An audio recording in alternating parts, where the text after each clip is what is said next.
눈 뜨면 달라진 세상, 조금 알만 하면 변해버린 세상. 여러분의 문화 트렌드 가이드가 되어드리겠습니다. 안녕하세요. 문화야 놀자 고민정입니다. 네, 안녕하세요. 문화야 놀자 박권입니다. 지난주에 우리가 이런 얘기했어요. 만약에 의사 선생님이 없고 우리가 진료나 어떤 치료를 받지 못한다면 어떻게 될 것인가. 굉장히 무서웠던. 그렇죠. 생각만 해도 진짜 아찔한 얘기죠. 네, 특히 또 아이를 키우고 계시고. 그럼요. 저는 또 연로하신 부모님이 맞아요. 있으셔가지고 더 좀 걱정이 됐는데 그 얘기를 좀 더 나눠봐야 될 것 같습니다. 맞아요. 자, 그래서 오늘 지난주에 이어서 우리 선생님을 좀 모셔보도록 하겠습니다.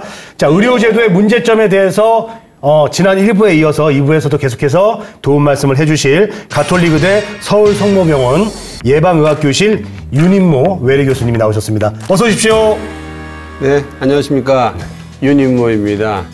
지금 현재 저는 그 대학의 외래 교수 겸 임상의사로 이제 재직 중에 있고요. 제가 관심을 갖는 부분에서는 그 대한민국의 의료제도가 앞으로 곧 위기가 될 가능성이 매우 높다. 따라서 그 위기를 바라는 마음이 아니라 위기를 막는 마음에서 이런 내용을 좀 알면 좋겠다라고 하는 내용을 지금 여러 군데에서 말씀드리고 있는 중이고, 이런 좋은 방송에서 불러주셔서 감사합니다. 열심히 설명해 보도록 하겠습니다. 감사합니다. 네. 아니, 지난 시간에 저희가 얘기를 하다 보니까 네. 몇 가지 또 아쉽게 놓친 또 질문이 있어요. 그래서 그 얘기 또 마무리하고 또 그렇죠. 이번 시간에 또 이야기를 하면 어떨까 싶어요. 좋습니다. 자, 필수 의료 붕괴 여기에 대해서 얘기를 나눴는데 맞아요. 문제점이 있다는 걸 저희가 또 알게 됐잖아요. 네네네. 자, 그렇다고 하면 이렇게 문제점이 있는데 개선하면 되잖아요. 근데 개선하지 않는 이유는 또 뭐가 있을까요? 원인은? 아니라면 개선이 잘 안 되는 이유는 뭘까요? 예, 개선이 잘 안 되는 이유는 뭐 쉽게 말씀을 드리면 개선할 이유가 없었던 겁니다. 아하. 이유가 없어요? 예, 예를 들면은 OECD 평균이 한 GDP 대비 한 9% 정도 됩니다. 근데 대한민국은 지금 4%, 5%에서 올해 내년 좀 9% 넘게 돼요. 그럼 그 전에는요. 그 의료라는 문제는 워낙 덩어리가 크기 때문에 정치적으로도 여러 가지 위험수가 따르거든요. 그러다 보니까 아예 그런 개선하기보다는 돈 쓰기 좋았죠. 왜? 돈 쓸 쾌가 좋잖아요. 지금 OECD 평균보다 9%보다 밑이니 나한테 표를 주시면 제가 대통령이 돼서 의료비를 더 많이 써서 의료 복지를 늘려드리겠습니다.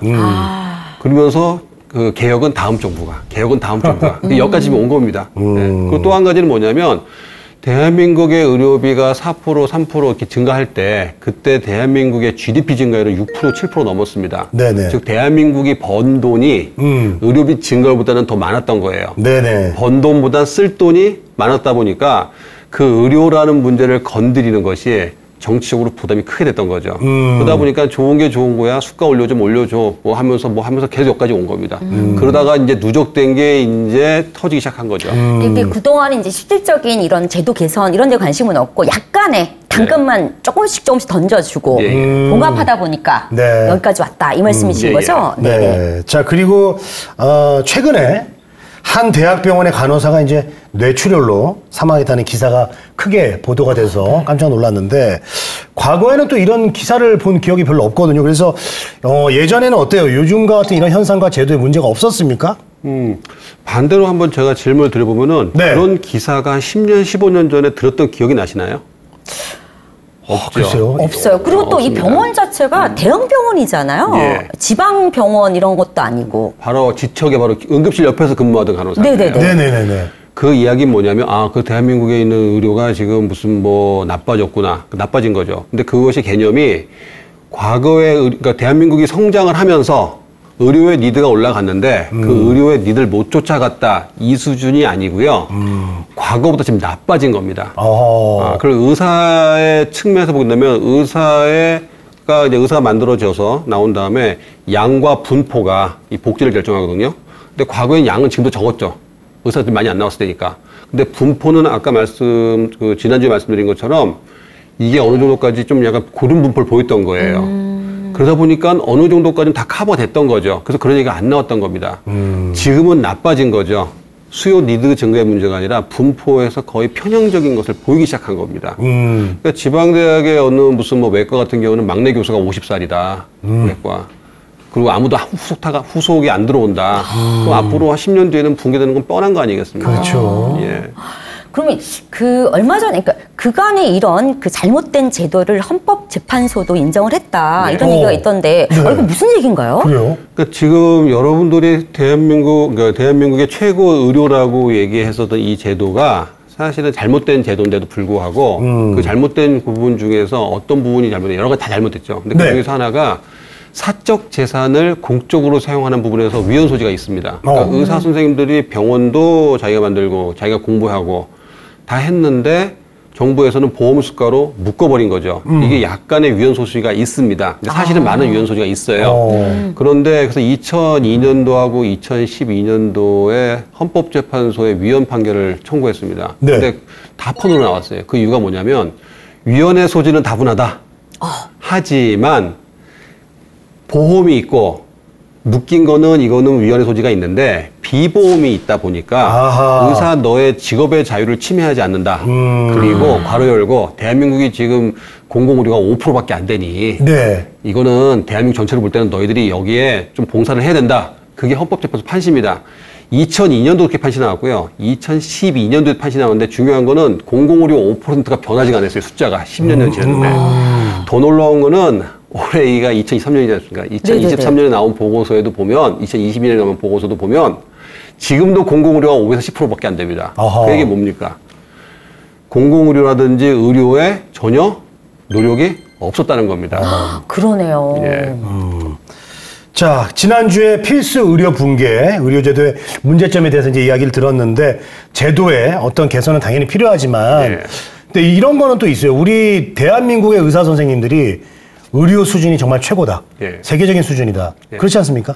네, 의료 수준은 세계 최고 수준이죠. 예를 들면은 우리가 뭐 이 내시경 같은 경우는 해외 유학 갔다가 배우러 갔다가 오히려 한 수 가르쳐 주고 옵니다.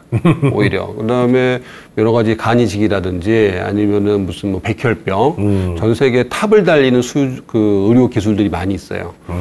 그런데 이제 거기서 이제 하나 또 뒤집어 보면은 대한민국의 지금 그 필수 의료하고 비슷하게 지금 되고 있는 게 뭐냐면 대학에 보면 의과대학의 기초의학이라고 있습니다. 뭐 생화학, 생리학, 미생물학 거기에는 지금 교수를 구할 수가 없어요. 그럼 거기 기초가 탄탄하지 못한 거죠. 그러니까 기술만 발달된 겁니다. 아, 그러니까 기술만. 결국 어떻게 보면 그게 사상 누각의 위에 있는 거죠. 위험하네요. 자, 그럼 이거를 어떻게 보시면 되냐면 그 손흥민, 박지성이 있다고 대한민국의 축구가 지방에 있는 클럽인데 유소년 축구까지 전 세계적 수준은 아니지 않습니까? 그렇죠. 그거 비슷한 거예요. 아하. 대한민국의 큰 대학병원 5개, 빅5라는 병원들은 세계 수준이면 틀림이 없습니다. 네. 근데 국가대표 선수죠. 네. 야, 거기만 그렇습니다. 지방에 있는 응급실이라든지 무슨 뭐 센터라든지 아니면은 중 병원의 수준은 사실은 그렇게 뭐 높지 않습니다. 편리할 뿐이죠. 접근성이. 예. 자, 그렇다면 저희가 본격적으로 이런 그 제도적인 이런 문제점, 이런 부분들을 풀 수 있는, 해결할 수 있는 근본적인 대안이라고 할까요? 어떤 다양한 대안이 있을 수 있을까요? 그 다양한 대안을 말씀드리기 전에 지금 나오는 대안들이 뭐가 있는지를 한번 잠깐 그것부터 보죠. 이런 문제가 많이 나오니까 여러분들 이제 인터넷 들어가서 검색해 보시면 나오는 게 예. 의료 전달 체계를 다시 한번 확보해야 된다. 뭐 이런 얘기 나오고요. 또 하나는 무슨 뭐 포괄수가제, 뭐 심포괄수가제 아니면은 무슨 뭐 정액제로 의료비를 지급을 해라. 그리고 총액계약제라는 것도 나옵니다. 총액계약제가 뭐냐면은 그래, 얼마가 되든 의료비 서비스가 해. 하지만 니네 병원에는 한 달에 뭐 1년에 뭐 10억 이상 못 줘. 10억 줄 테니 니네들이 다 알아서 해. 이게 총액계약제입니다. 뚜껑을 씌워버리는 거죠. 국가 단위로 지금 그게 되고 있습니다. 다른 나라에서는. 뭐 그런 부분들도 있고요. 네. 근데 이런 부분도 뭐 실손보험을 뭐 손을 본다는 얘기도 나오고. 네. 뭐 많이 있죠. 근데 이런 보험, 이런 내용들도 네. 사실은 제가 지금 말씀을 드리고 싶은 거는 핵심을 찌르지 못한다. 이걸 한다고 해서 필수 의료가 보호되지 않는다라고 말씀을 드리고 싶어요. 그러니까 지금 나왔던 대안들이 예. 근본적으로 대안이 안 된다는 말씀이잖아요. 안 된다고 말씀드리고 그러니까 하나하나는 약간의 의미는 있으나 근본적인 대안으로는 부족하다. 부족하다. 네네. 그 이유가 왜 그러냐면 그 복지의 좀 흐름을 좀 잠깐 말씀을 드리겠습니다. 네. 복지의 흐름은 대한민국이나 뭐 해외 우리가 보는 유럽의 복지 말씀하잖아요. 유럽의 복지도 네. 다 비슷한 경우를 밟아요. 처음엔 보여주기식을 합니다. 정치적인 문제 때문에 복지가 시작되거든요. 어떻게 우리 상징적으로 우리 이렇게 할 테니 우리한테 표를 주세요. 복지. 그런데 유럽은 그 이후에 그 GDP 보통 3%에서 5% 넘으면 복지국가로 들어간다고 표현하는데 그 국가에 돈이 있다 이거죠. 그걸 1900년대 초에 다 넘습니다. 그러니까 산업혁명이랑 맞물린 거죠. 우리가 알고 있는 세계적으로 유명한 차들의 그 창업 연도가 1910년, 20년 다 몰려 있습니다. 뭐 벤 뭐라고 하는 비 뭐라고 하는데 비사, 롤 다 그렇게 되어 있습니다. 그러니까 돈 있는 상태에서 게다가 참정권이 올라가면서 민의가 더 요구도가 많아진 거죠. 따라서 관료 모델로 제대로 의료 제도를 만들기 시작했어요. 그거를 저희가 판타지처럼 보이는 저 북유럽의 무슨 모델 이렇게 보고 있는 겁니다. 근데 그 모델 자체도 지금 벽에 부딪혔어요. 1970년대 오일 쇼크 이후에 이게 대부분의 이제 그 복지제도가 물 먹는 하마가 된 겁니다. 맞아요. 복지제도가. 네. 돈은 들어가는데 생산성이 안 나는. 맞아요. 예. 그러면서 전 세계적으로 이제 이게 각성하기 시작된 거죠. 네. 일하는 자 아니면 먹지도 말라. 이거는 사실은 뭐 진보 그 보수가 얘기한 게 아니라 좌파 쪽에서 나온 얘기입니다. 맞습니다. 네. 뭐 그 정도까지 했어요. 물 먹는 하마가 된 거예요. 근데 중요한 건 물 먹는 하마에서 멈춘 게 아니라 또 여길 또 뚫고 지나가서 또 다시 또 개선을 이뤄나가고 있어요. 유럽 복지는 그렇게 다이나믹하게 흘러갑니다. 근데 한국은요. 77년도에 보여주기식으로 만들었어요. 보여주기식으로 만들었는데 보여주기식에서 만들던 제도를 지금 계속 그냥 이대로 지금 오고 있는 겁니다. 벌써 여기서 차이가 나죠. 근데 여기서 이제 드디어 이제 대한민국에도 이제 의료가 문제가 생기니까 개선을 해야 된다. 네. 근데 그 개선 부분에서 두 가지 문제점에서 큰 오류를 범하고 있습니다. 첫 번째, 그럼 개선을 해야 된다. 어떻게 해야 되는데? 저기 북유럽에 있는 국가를 보세요. 복지선진국을 보세요. 저 제도가 우리한테는 없습니다. 그 제도를 대한민국에 이식을 해야 됩니다. 그게 바로 대한민국의 그 전 세계 복지국가들이 골몰이 썩고 있는 그 상태. 그 상태에 있는 제도를 갖고 오려고 그러는 거예요. 그게 총액계약제, 의료전달체계, 뭐 완비, 공공의사 도입, 뭐 이런 것들이에요. 자, 그러면은 골머리를 쏟고 있는데 그 제도 갖고 오면 어떻게 됐습니까? 대한민국은. 문제 해결되겠어요? 안 되겠어요? 안 되죠. 골머리를 같이 썼겠죠. 유럽하고 그렇죠. 똑같이. 네. 그 제도를 갖고 오려고 그러는 거예요. 왜냐하면 제도를 만들어 본 경험이 없어서 그렇습니다. 두 번째 문제는 뭐냐면 그럼 제도를 갖고 올 때도 문제 생긴 거죠. 예를 들면 그 유럽의 의료는 공공의료가 한 70%, 민간 의료가 한 30% 정도 돼서 7대 3의 비율로 갑니다. 한국은요. 100% 거의 가까이 100% 가까이 민간 의료. 민간 의료. 자, 그러면은 그쪽은 무슨 뭐 사람의 혈액형으로 하면 A형이고 저희는 B형이에요. 그 A형에 있는 간을 떼다가 B형한테 이식시켜 주는 겁니다. 정착 그 생착이 되겠습니까? 안 되죠. 안 되죠. 그러게 지난주나 지지난주나 한 법안에도 그게 있어요. 예를 들면은 심평원에서 한다고 하는 무슨 가치 기반 지물 보수제 그걸 지금 대한민국에 들이달라 그래요. 공청회 중입니다. 그런데 그 제도가 영국에서 영국 의사들이 하도 일을 안 하니까 가치 기반 해야지 너 돈 줄게라고는 영국에서 실패한 지를 지금 들어오는 거예요. 잘 못 뺏긴 겁니다. 배달 사고가 일어나는 거죠. 그러면 대한민국 정부는 유럽에서 하니까 우리도 하면 좋겠다라고 하면서 내가 실적을 만들었습니다 하는 쪽에서 하고 지나가고 있는 거예요. 이런 두 가지 오류를 밟고 있는데 아까 말씀드린 것처럼 뭐 필수 뭐 의료 공공의대 만들고 그다음에 또 한 가지는 무슨 뭐 의료 전달 체계 만들고 총액계약제 그게 전부 다 지금 골머리를 쏟고 있는 그 대안들입니다. 그럼 우리는 어딜 배워야 될까요? 여기에 고민을 해서 그 다음으로 넘어가는 그런 데를 배워야 되겠죠. 구석기 시대가 신석기에 밀린 이유가 돌이 부족해서가 아니거든요. 근데 지금 계속 돌 부족하다고 지금 하고 있는 게 대한민국의 현실입니다. 신석기로 넘어가는 날을 봐야 됩니다. 거기에서 지금 대안도 현격하게 수준 미달이라고 말씀드릴 수가 있어요. 자, 그렇다고 하면 이제 지금까지는 어쨌든 간에 이런 문제점, 하나 이제 정부에서 내세우고 있는 이런 뭐 문제점, 대안에 대한 여러 가지 이제 허술한 점, 이런 것들을 이제 뭐 말씀을 안 하셨는데, 교수님께서 생각하시는 그런 그 제도적인 이런 보완을 하거나 뭐 대안을 만든다고 하면 가장 중요한 한 가지가 뭐가 있을까요? 가장 중요한 것은 제도라고 하는 것은 이제 우리가 음식으로 따진다 하면은 재료가 있고요. 재료를 버무리는 능력이 되겠죠. 재료를 좋은 재료 만들어야 되고 잘 버무려야 되겠죠. 이걸 제도라고 본다고 한다면 그런 비슷한 질문 주신 것에 대한 궁금증을 제가 느껴서 저도 한번 전 세계의 흐름을 쭉 한번 봤습니다. 쭉 봤는데 그중에서 딱 하나를 꼽으라고 한다면 공공의료와 민간의료의 분리를 시키는 겁니다. 그런 사례가 있습니까? 나라 중에? 나라 사례 정도가 아니라 전 세계 주요국은 다 그렇게 하고 있어요. 아, 그렇게 하고 있어요? 한국만 민간 의료가 있는 겁니다. 한국만 민간 의료가 100%구나. 100%입니다. 예, 그럼 공공의료라는 건 뭐냐면 돈 100원이 있다고 가정을 해볼게요. 예. 그러면은 전체 이 집단의 그런 건강을 높이기 위해서 예. 뭐 10원씩 어떻게 투자를 한다던가 그렇게 함으로써 뭐 효율성과 보편성을 가지게 돈을 100원을 쓰는 거죠. 네. 민간 의료는 내가 돈이 있으니 100원 내야 될게 나한테만 집중해서 써. 그래서 개인의 건강만 늘리는 게 이게 민간 의료입니다. 이 두 개가 목적이 달라요. 아니 근데 다른 나라들은 그렇게 분리해서 하고 있는데 예. 왜 그렇게 우리는 못하는 거예요? 한국의 의료 제도가 처음에 이제 만들 때부터 민간 의료 중심으로 만들었기 때문에 그래요.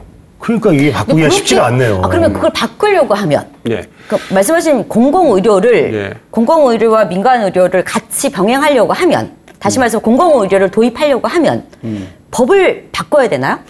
그렇죠. 이게 사실 의료라고 하는 부분이 좀 복잡하기 때문에 제가 쉽게 좀 풀려고 노력하는데 네. 그 말씀에 답변을 드리는 조금 부연 설명을 더 드리면 예. 그래서 공공과 민간을 분리시켜야 된다. 이거는 제 이야기가 아니라 네. 전 세계 주요국의 흐름이 다 그렇습니다. 그래요? 자, 그러면 대한민국에서 아까 말씀드린 딱 한 가지만 꼽으라면 일단 분리를 시켜야 되는 거죠. 예. 분리를 시켜야 됩니다. 분리가 된다면은 드디어 재료가 만들어지는 거예요. 예. 분리만 되는 게 아니라 네네네. 공공도 있고 민간도 있고. 자, 그래서 이 공공과 민간이 목적이 다르기 때문에 이거 두 개를 일변도로 하게 되면 하나만 치우치려면 문제가 생기는 거죠. 그렇겠죠. 문제가 생기는 거죠. 그래서 아까 말씀드린 것처럼 한 가지만 뽑으라고 한다면은 저는 이제 분리를 말씀드리고 싶어요. 근데 이제 여기 이제 조심스러운 질문이 좀 들어가야 되는데, 그게 이제 우리가 방법을 알고 있는데 잘 안 되는 이유가 예. 어때요? 그 정부하고 정치인들이 좀 이렇게 여기에 좀 뭐라 그럴까 적극적으로 좀 하지 않나요? 예. 정부와 정치인들이 이걸 적극적으로 하지 않는 가장 큰 이유는 말 그대로 정치적 계산 때문에 그렇습니다. 이 의료라고 하는 거는 뭐 예를 들면 어디에서 무슨 법안이 무슨 바뀐다 그랬을 때 이번에 무슨 뭐 간호법이라든지 비대면 진료처럼 이렇게 전국을 들썩이게 하는 그런 거는 사실 의료 정도밖에 없어요. 국민연금, 뭐 산재연금 바꾼다 그럴 때 이렇게 지금 난리를 치나요? 아닙니다. 그만큼 네네. 우리가 이펙트 크기 때문에 이걸 잘못 건드렸다가는 자기한테 득표가 불리하겠다. 그런데 지금은 덮고 가자. 나는 주는 좋은 역할만 하겠다. 개혁은 다음 세대가 하세요. 이게 된 겁니다. 자, 그러면 여기서 말씀드린 것처럼 정치적인 이유가 있고요. 또 한 가지 말씀드린 것처럼 대한민국이 성장이 빨랐기 때문에 번 돈이 많으니까 그 정도 감내할 수가 있었죠. 그게 가장 개선하지 않았던 가장 큰 이유인데 이제는 그 좋은 시절 다 끝났다고 생각하시면 됩니다. 네. 근데 분리를 한다고 하면 지금 분리하는 게 어렵다고 했잖아요. 쉽지는 않다라고 이제 말씀하셨는데 어쨌든 외국 뭐 다른 나라에서는 다 그렇게 하고 있으면 어쨌든 간에 지금 안 하는 것 뿐이지 방향은 그 방향으로 갈 거 아닙니까? 가야 되는 거죠. 네네. 그렇다고 하면 이게 뭐 공공의료와 민간의료 이거 뭐 비율이라고 하나 이런 것도 있나요? 어느 정도 규모로 가져가야 되나? 공공의료하고 민간의료의 비율은 그 전 세계에 있는 나라들이 저희들 말고 전 세계에 있는 나라들이 주요 국가들이 공공의료와 민간의료를 이렇게 되고 저렇게 해본 거죠. 네네. 근데 각각 나라마다 특색은 있지만 거의 OECD 내에서 거의 평균으로 수렴하고 있습니다. 그게 공공은 한 70%, 민간은 한 30% 정도로 놔두고 이 두 개를 보완을 했던 거죠. 근데 그게 처음엔 좋았는데 그 1980년도 들어오면서 이게 물 먹는 하마가 되면서 이렇게 좋았던 제도도 지금 잘못되고 있는 겁니다. 그러니까 예를 들면 한 10년 전만 해도 스웨덴 복지 좋아 뭐 이렇게 얘기 나왔잖아요. 지금 스웨덴 복지에 대해서 문제점이 지금 국내에서 서적 엄청 나오거든요. 그러니까요. 그럼 우리 할 일은 스웨덴이 좋았던 것도 따고 지금 문제점도 따서 더 좋은 거 만들면 되는 거잖아요. 그렇죠. 제가 드리는 말씀은 이런 작업을 하자는 거예요. 그럼 교수님이 생각하는 그 대안의 방향은 어떤 걸 생각하고 계십니까? 대안의 방향은 말씀을 드리기 위해서 아까 좀 전에 그 보충 설명을 좀 드리겠습니다. 대한민국 모델이 어떠냐 이거죠. 그렇죠. 대한민국 모델은 딱 한마디로 보여주기식 모델, 또 하나는 상업 모델, 빌려 쓴 모델 이런 모델입니다. 아래에서 못 깬 모델. 제가 안 좋은 얘기는 다 갖다 붙였죠. 네네네. 왜 그러냐면 그만큼 나쁜 모델인데 어쩔 수 없이 태생이 됐던 거예요. 군사 정권 하에 어쩔 수 없이. 왜? 우리도 정치적으로 지금 뭘 하고 있어 이걸 보여줘야 되는 시기였거든요. 그때 시대가. 그렇죠. 그때 북한은 뭐 의료 제도에 대해서 지금 우리 무상 의료 하고 있어요. 그럼 남한은 우리 아무것도 없네. 우리도 의료 제도가 있어. 그래서 만들었는데 어떻게 만들어줬냐면은 여러분들 지금 핸드폰 보면 무슨 팡에서 문자 계속 날아오죠. 네. 저가로 해드립니다. 그래서 거기를 딱 접속을 해요. 그러고 난 다음에 가끔 가다가 계속 핸드폰을 회원 가입이 된 거죠. 그러고 나서 시간 지나다 보면은 어떻게 나오냐면 갑자기 물건 사라고 나옵니다. 사게 되죠. 그러니까 무슨 팡의 가장 큰 모델은 회원을 획득하고 거기에 대해서 어떤 가끔가다 고수익을 만드는 겁니다. 이걸 의료로 바꿔보다 보면 이게 대한민국 의료가 이런 최첨단 의료 상업 모델을 복지 모델로 77년도에 만들어준 거예요. 누가? 정부가 강제로 만들어준 겁니다. 감기 치료해준다고 얘기를 했어요. 그럼 감기 참고 있던 사람 다 튀어나왔습니다. 그래서 감기를 저가로 받아요. 감기로 끝나나요? 여러분들 혹시 최근에 병원 갔다 오신 적 있으신지 모르겠지만 병원에 가면은 내과외과 가는데 가면 나는 감기로 치료를 왔는데 주변에 뭐 비타민 D 주사, 무슨 검사, 무슨 특수 검사가 막 덕지덕지 붙어 있죠. 엄청 많아요. 그렇죠. 치료는 5천 원, 10,000원 내고 오는데 이 주사 맞으면 10만 원 내야 됩니다. 즉 회원 획득을 했어요. 가끔가다 고수익. 게다가 또 CT도 찍어야 되죠. 아랫마을 누가 기침에다가 폐 안 발렸다. 근데 그 아들은 CT를 찍어줬더라고. CT 해야 되는 거죠. 암 치료 받다가 로봇 수술해야 되는 거죠. 회원 획득을 시켜줘서 의료비가 증가하게 된 자극이 된 거예요. 네. 지금 문 밖에 나가면 바로 그런 모델입니다. 네. 자, 그랬더니 정부 그 개인 입장에서는 CT도 찍고 이거 했던 건 기억 못하고 의료비가 지금 비싸요. 정부한테 얘기했어요. 정부와 정치인들 어떻게 했을까요? 네. 의료비 낮춰드리겠습니다 하면서 감기 1, 감기 2, 감기 3을 계속 늘려준 겁니다. 경증 포퓰리즘에 걸리게 만들어 놓은 거예요. 그래서 경증으로는 지금 문 밖으로 나가면 병원에 갈 수 있는 나라가 전 세계 저희밖에 없다고 생각하시면 돼요. 자, 그런데 이 과정에서 말씀하신 것처럼 의료비 상승돼서 지금 전 세계 1등이라고 보시면 돼요. 위에 라트비아가 있고 우리가 2등인데, 예. 자, 그 과정에서 이 시간 지나면은 이쪽에 있는 습관 누르니까 이쪽에 있는 비보험 쪽은요, 더 많이 하겠죠. 필수료. 그래서 망해가고 있는 겁니다. 그걸 지난 시간에 계속 말씀드렸던 거예요. 맞아요. 자, 그럼 여기에서의 가장 큰 대안은 뭐냐? 일단 이것부터 갈라야 됩니다. 필수하고 비필수. 그러니까 공공의료와 민간의료를 갈라야 돼요. 그래서 말씀드린 것처럼 이 지금 합해서 만들어진 상업용 모델. 그리고 렌탈식 모델은 뭐냐면, 그래, 돈이 없잖아요. 돈이 없으니까, 야, 우리 지금 의료제 만들어야 돼. 아무것도 없잖아요. 의사도 빌렸어. 민간의사. 병원도 빌렸어. 대신에 우리가 돈 좀 되게 해줄게. 돈도 니네 사회보험 체제니까 네가 돈들 내. 다 빌려서 정부가 의료 제도를 제공을 했죠. 빌려서 만든 겁니다. 그러니까 네. 어떻게 되겠어요? 돈을 만들 수 있게끔 만들어줘야 돼요. 렌탈했으면 돈 만들어줘야잖아요. 자, 그러다 보니까 지금 여러분도 아시다시피 무슨 의원에서 대학병원 까고 재벌 그 큰 기업까지 세운 병원들 지금 딱 떠오르는 병원 많이 계시죠, 대한민국에. 네네. 그 병원들이 다 그때 성장을 한 겁니다. 지금 이 상태로 지금 50년 동안 온 거예요. 문제가 안 생길 수가 없죠. 교수님, 이게 그 민간 의료와 공공 이 의료가 분리만 하면 이 문제가 해결이 되나요? 그러니까요. 아니요. 분리는 가장 한 가지를 찝으라고 해서 그걸 한 것이고요. 다 분리가 되면 재료가 마련이 됩니다. 네. 그러면 재료는 뭐가 들어오냐면은 비빔밥이라고 생각한다면 공공의료라는 비빔밥이 하나 들어오고 민간의료 비빔밥이 들어오고 거기에 비빔밥에 재료가 2개가 더 있습니다. 하나는 소비자예요. 네. 하나는 우리나라에서 정부 보험자, 그러니까 보험자 그러면 어렵죠. 그러니까 건강보험공단이라고 얘기할게요. 이 4가지가 재료로 들어옵니다. 예. 자, 그러면은 재료를 해서 잘 비비려면 어떻게 해야 돼요? 재료의 특성을 잘 알아야 되겠죠. 네.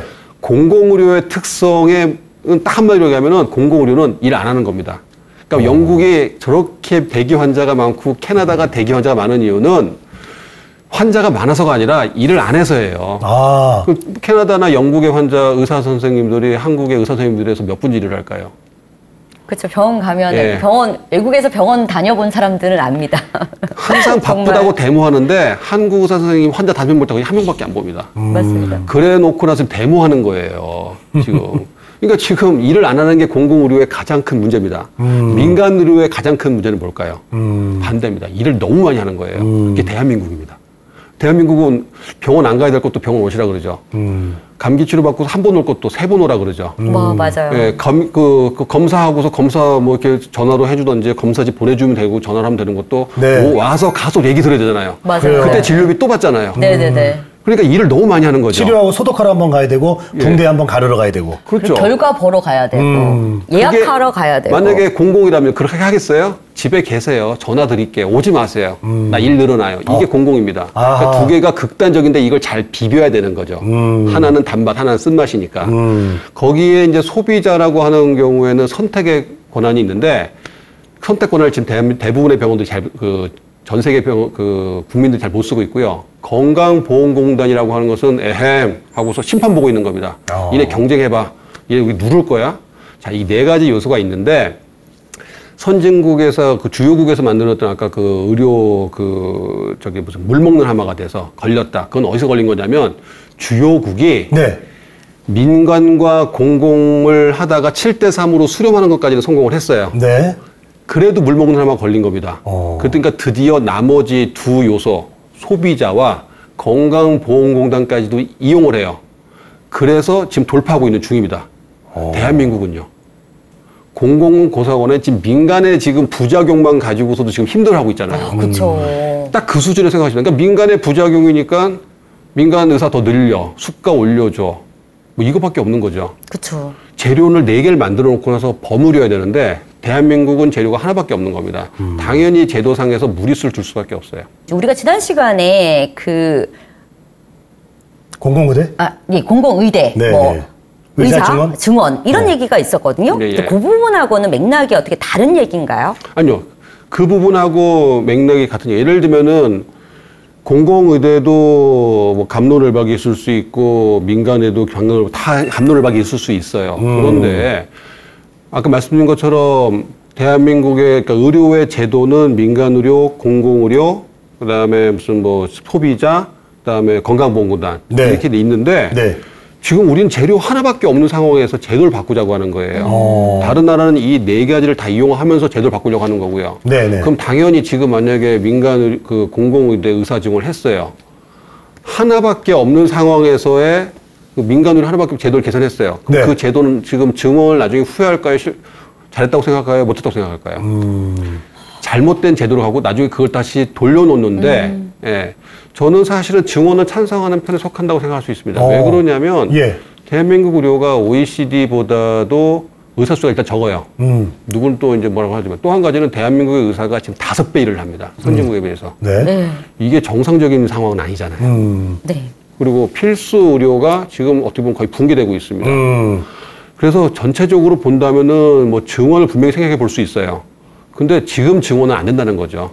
지금 같은 그런 얄팍한 증원은 안 된다는 거죠. 네네네. 제도를 제대로 개선하고 증원하는 게 그게 제 주장입니다. 네. 자, 그렇다면 이제 외국의 사례가 궁금한데, 외국은 이제 민간과 공공이 분리가 돼 있다고 했잖아요. 예, 예. 그런데 성과를 이렇게 해서 잘 낸 나라가 예. 어느 나라가 또 있는지, 예. 그리고 어떤 개선책을 또 적용했는지. 예. 그래서 좀 아까 말씀드리기 이제 쉽게 이제 우리가 공공의료라고 하는 제도, 네. 제체료, 그다음에 민간의료, 소비자, 건강보험공단 네. 이렇게 있는데 건강보험공단 플러스 공공보험공단하고 비슷한 무슨 그 생명보험사들 정부에다 위탁을 줄 수 있지 않습니까? 보험사들 많이 있습니다. 자, 이 4가지 요소를 써야 되는데 그 전에는 유럽에는 실질적으로는 이 2가지밖에 안 썼어요. 공공의료하고 민간의료. 근데 드디어 이거를 돌파를 하면서 안 되겠다 물 먹는 하마 이제는 우리 다 이네 공공보험공단하고 건강보험공단하고 소비자의 이 재료도 써야 되겠다 라고 돌파를 합니다. 그 중에 한 나라가 뭐냐면 네덜란드가 있습니다. 네. 아마 네덜란드가 2000년 전후에서 골머리로 썩었어요. 그러면서 이 2가지를 이용을 하면서 어떻게 되냐면은 전 세계에서 의료비를 꺾은 유일한 나라입니다. 네덜란드가요? 내 건강보험료를 줄여준 유일한 국가예요. 전 세계에서. 네. 그러면은 돈을 줄였으니까 서비스는요. 만족도 유럽 최고입니다.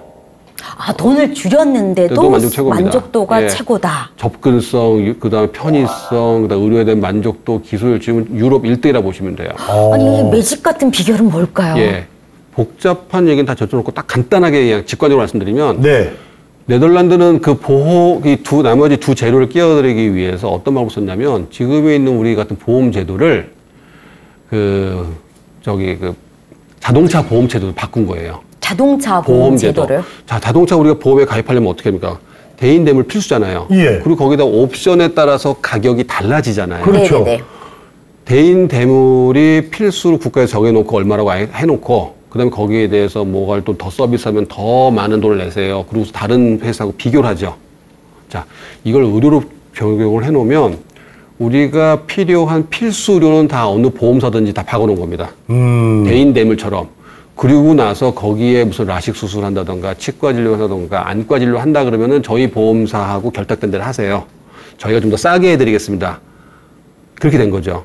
그러면 그거에 대해서 2, 3개, 4개, 5개 막 경쟁을 해요. 네. 그 혜택을 누가 받습니까? 아, 소비자가 소비자가 받는 거죠. 네. 필수료는 보장이 되면서 좀 되면서 보장이 되면서 그러니까 필수료가 빠질 수가 없는 거죠. 소비자 그 전만해서 건강보험공단이 건강보험공단 비슷한 데서 나 심판 볼래 의사들을 저기 잘 경쟁해봐 이럴 때는 경쟁이 그게 아니었는데 드디어 보험사들도 나눠져서 경쟁을 해야 되는 거예요. 자 그러면은 보험사하고 의사하고 합심해서 우리가 좋은 제품을 만들어야 소비자의 선택을 받아서 계속 자기도 이어나갈 거 아닙니까? 그렇죠, 그렇죠.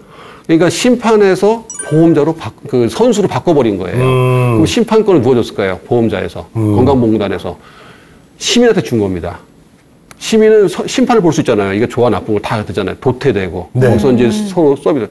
근데 지금 그렇게 해가지고 지금 우리 뭐 자동차 보험회사 지금 망한 데 봤습니까? 없잖아요. 없죠. 잘 좀 되고 있지 않습니까? 그렇죠. 그렇게 바꿔버린 겁니다. 이게 네덜란드의 형태입니다. 그럼 또 어떤 나라가 있을까요? 소비자한테 확실하게 선택권을 준 나라가 벨기에를 들 수 있습니다. 벨기에. 예를 들면 벨기에 같은 경우에는 하나 예를 들어서 그 A라는 병원이 있어요. 또 B라는 병원이 있다는 거예요. 근데 A라는 의사 선생님이 저의 의료 기록을 다 갖고 있습니다. 자, 그러는데 이 선생님이 의료 기록 갖다가 딴 데 가게 되면은 그 기록을 보내주게 돼 있어요. 네네. 자, 그럼 제가 이쪽 선생님한테 가서 이제 진료를 보려고 해서 글로 좀 보내주세요. 그럼 어떤 생각이 드십니까? 딴 데로 가는구나. 자, 그럼 잡으려면 어떻게 해야 되겠어요? 더 잘해줘야 되겠죠. 잘해줘야 그쵸? 되겠죠. 그렇죠. 이제 이 시스템이 남들은 어렵다고 하는데 어려운 게 아니에요. 여러분들 좀 핸드폰, 유심칩이 그렇습니다. 유심칩 나오기 전까지만 해도 핸드폰비 그때 동수로 5만 원, 10만 원 했습니다. 지금 유심칩 나온 이후로는요. 지금 뭐 한 달 월 정액 뭐 5천 원도 있습니다. 옮겨가기 편하게 해놓으니까 서로 경쟁이 붙은 거예요. 무슨 텔레콤 무슨 뭐 이렇게 보게 되면은. 그렇게 지금 소비자한테 권한을 주는 순간 그 유럽에 있는 그 벨기에 같은 데는 안정을 차지하게 됐죠. 뭐 그 외에 여러 가지 뭐 싱가포르도 있고 호주도 있고 한데 그건 시간 관계상 조금 나중에 시간 나면 더 재미있게 들려드리도록 하겠습니다. 이걸 이제 한국에 적용하는 게 문제일 것 같아요. 아, 그쵸. 네. 근데 방법이 사실 없는 것도 아니네요. 물론 이제 우리나라에 그걸 도입해가지고 또 우리나라만의 또 약간의 또 시행착오나 변화 이런 것들은 당연히 있겠지만 그래요. 방법이 없는 것도 아닌데 어떤 거를 좀 핵심을 삼아야 될까요? 예. 핵심을 삼아야 된다고 하는 거는 뭐 이따 끝에 말씀드리겠지만은 사실은 이제 이 제도라고 하는 거 자체는 네. 어떻게 보면은 다른 그 많은 사람들의 공동체를 이루어가는 합의를 이루어내는 거잖아요. 네. 합의를 하면 어떻게 보면은 우리가 끊임없는 토론과 갑론을박을 해야 되는 겁니다. 네. 근데 그런 이제 과정을 이제 겪어야 되는데 그 앞서 말씀드렸지만 대한민국의 복지 제도라고 하는 게 투쟁의 산물이 아니고 뭐의 산물이냐면은 대선 공약의 산물입니다. 즉석으로 나왔다가 네. 즉석에서 없어지는 거죠. 이 공약 얘기가 많이 나옵니다. 맞아요. 예, 그러다 보니까 유럽에서의 복지의 제도는 시민과 정부와 제3자 간의 치열한 토론의 산물인 반면에 대한민국의 복지는요. 그냥 공약 때 내가 이걸 해드리겠습니다. 나를 찍어주세요. 급조되는 거죠. 당연히 거기에 깊이가 있을 수가 없습니다. 아니 정말 이 방송을 좀 우리나라 정부 관계자분들과 정치인들도 이 방송을 좀 보시고 조금 협조를 좀 많이 하셔야 되겠네요. 맞아요. 맞아요. 국민들의 이제 건강, 그다음에 미래, 맞아요. 우리 아이들의 또 건강을 또 위해서. 네. 근데 그 교수님 이거 약간 쓴소리를 하나 질문을 드려야 될 것 같은데 네. 그 신문이나 이런 데서 보면 이제 그 의사 선생님들이 밤낮을 뭐 아이들뿐만 아니라 이런 그 모든 국민의 건강을 위해서 애쓰는 건 알고 있으나. 네. 근데 또 파업 얘기가 나오면 또 국민의 또 안전을 또 다 그렇죠. 골머로 본인의 또 이익을 본인들만의 이익을 네. 추구하는 건 아닌가라고 하는 또 언론의 또 이야기도 있고 그렇죠. 또 그런 오해의 소지도 있기 때문에 또 그런 부분들에 대해서 또 저희가 또 언급을 안 할 수가 없어서 또 어떻게 생각하시는지. 사실은 그 의사 선생님들이 힘들다. 그걸 국민들 마음속에 와닿지 않죠. 왜냐면 지금 인터넷 들어가면 의사들 급여 받는 부분 다 거의 다 나와 있는데. 뭐 그렇게까지 얘기를 안 했는데. 네. 자, 그런데 그 와닿지 않는 겁니다. 아무리 그 필수 의료과가 뭐 나쁘다. 상대적인 거죠. 뭐 다른, 물론 좀 어려운 데도 있습니다. 하지만은 미용이라든지 이런 부분에 비해서는 좀 약간 어느 정도 떨어졌다. 힘들다고 얘기하고 원가 이하의 수가라고 얘기하지만 원가 이상인 비보험도 있지 않고 니네 지금 다 잘 살고 있지 않니? 이게 사실 국민들의 수준입니다. 당연히 의사 선생님들이 힘들다는 얘기가 국민들이 받아들이기 어려운 거예요. 거기서 이제 오해가 생기는 거죠. 의사 선생님들은 밥그릇 싸움만 하지 않느냐? 뭐 그런 부분입니다. 또 한 가지는 또 뭐가 있냐면은 그러면 필수 의료에 대해서 살려야 되니까 우리가 증원을 하자. 그런 얘기가 나옵니다. 근데 증원하자 그러면 나오는 얘기가 OECD가 평균 환자들이 1년에 6번 갈 때 한국은 15번 가거든요. 거의 2배, 3배 정도 옵니다. 의료 공급 과잉 국가가 지금 의사가 필요하지 않지 않느냐. 이렇게 방어를 하고요. 근데 사실은 그런 부분들을 전체적으로 놓고 본다면은 대한민국의 지금 의료는 약간 비정상입니다. 많이 비정상이에요. 네네. 의사 선생님들이 유럽에 비해서 5배를 일을 합니다. 그리고 어느 정도 보면 필수 의료에서 애기들이 앰뷸런스 타다가 돌아가시게 되고요. 의사들 자체도 10년 뒤에 나를 누가 치료줄까 고민하고 있는 상황이고. 그러면 이 비정상적인 상황에 대해서 그러면은 우리가 의사들이 대안을 줘야 됩니다. 그렇죠. 근데 그 대안이 그 대안을 듣고도 국민들 입장에서 이해를 못하는 거죠. 왜냐하면 결국 끝에 가면 그게 수가 인상으로 끝납니다. 네, 배치의 문제입니다. 필수 의료가 지원 안 해서 그래요. 필수 의료 지원을 해야 됩니다. 결국 의료 비용으로 올라가야 되는 거거든요. 근본적인 구조가 틀렸는데 이 아까 말씀드린 것처럼 민간 의료라고 하는 재료 하나밖에 없으니 다 그 위에서 감론을 박하고 있는 겁니다. 의사님들 그 사실도 아마 잘 모르실 가능성이 높아요. 따라서 국민 입장에서는 이게 좀 어려운 거죠. 자, 그러면 이게 어떻게 돼야 되냐? 솔직하게 얘기를 해야 됩니다. 원가 이하의 수가도 있지만 원가 이상의 비보험도 있다. 근데 우리 이거 없으면 우리도 힘들다. 따라서 전체적으로 의사는 먹고 살기는 괜찮다. 하지만 이대로 가면 국민의 입장에서 볼 때는 필수료가 망가져서 나도 잘못하면 의료 서비스를 못 받고 죽을 수 있을 것 같다. 자, 우리 한번 이걸 놓고서 같이 한번 의사를 너무 슈바이처럼 생각하지 말고 직업인이라고 생각을 해서 한번 우리 머리를 맞대 보십시다. 얘를 메시지는 그렇게 가야 됩니다. 그러면 저는 대한민국 의사 환자들은 시민들은 충분히 이해할 거라고 생각이 됩니다. 이 대목에서 시민들의 또 사실 오늘 또 알게 된 게 되게 많잖아요. 사실 우리 모두가 다 민간 의료 쪽만 그거밖에 없으니까. 네.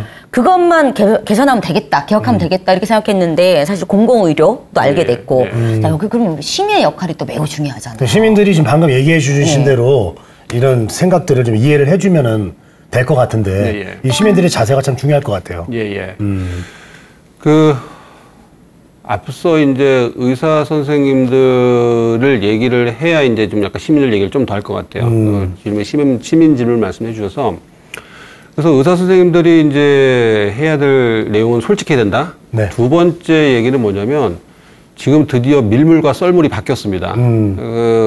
대한민국 의료의 제도가 바뀌지 않은 이유가 의사 선생님들이 데모를 열심히 하고 반대를 하고 이렇게 하다 보니까 안 바뀐 거라고 생각하는데 그게 아니고 지금까지는 정치적으로 의료를 안 건드리는 것이 위정자들한테 유리했던 거예요.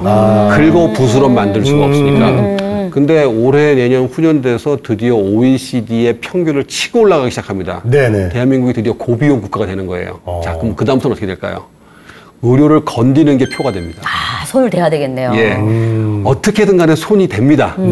시기의 문제일 뿐이에요. 네네. 자, 그러면은 우리가 줄탁동시라고 하는 것처럼 계란이 튀어나오는데 20일 뒤에 부화돼서 나오는데 내가 계란을 이렇게 쪄가지고 먼저 나와서 병아리 될 것인지 그럼 병아리 되는 거고 자기가 깨면 병아리 되는 거거든요. 그쵸. 남이 깨면 후라이가 됩니다. 계란이 될지 후라이 될지 지금 결정하셔야 되는 거예요. 이런 경우에 좀 더 솔직하게 얘기해서 시민들을 끌어안는 모습의 메시지가 조금 더 설득적이라고 생각이 됩니다. 자, 거기에 대해서 그럼 시민들을 제가 설득을 하기 시작했어요. 네. 그럼 뭐가 가장 큰 문제일까요? 시민들한테 부탁드린 건 뭐냐면 시민들은 아직도 대한민국 의료가 세계 최고의 의료라고 생각하고 있어요. 네. 그게 거의 90%가 넘습니다. 거기에다 대고서 지금 위기라고 얘기하니까 저 내일이 아닌가요? 우린 집 밖에 나가면 아직까지 병원이 있어. 이렇게 되는 거죠. 실제로 와닿지 않는 거예요.